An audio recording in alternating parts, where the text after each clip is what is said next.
परडेही वज़ीर बिलावल भुट्टो ज़रदारी सिंगापुर मां पाकिस्तानन खे फेसबुक मोनिटराइज़ करण जी ख़ुशख़बरी ॿुधाए छॾी।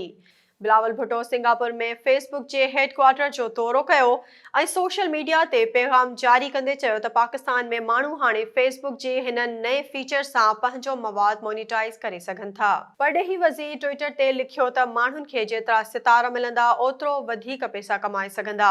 बिलावल भुट्टो पंहिंजे पैगाम में उन उम्मीद जो इज़हार कयो त ख़ासि तौर ते पाकिस्तान जा नौजवान पंहिंजी सोशल मीडिया खे वधीक कारआमद बणाइण लाइ इस्तेमाल कंदा।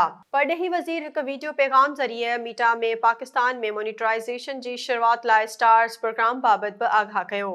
वाज़े रहे त परडेही वज़ीर 8 ऐं 9 डिसंबर ते सिंगापुर जो दौरो कयो हो, जिते हुन सदर याकूब परडेही वज़ीर बालाकृष्णन ऐं ॿियनि सां मुलाक़ात कई हुई। परडेही ऑफिस जे तर्जुमान मूजिबि परडेही वज़ीर सिंगापुर में फेसबुक जे हेडक्वार्टर मीटा जो दौरो पिणु कयो। तर्जुमान मूजिबि परडेही वज़ीर मीटा में पाकिस्तान में मोनिटराइज़ेशन जारी करण लाइ स्टार्स प्रोग्राम जी शुरूआत कई।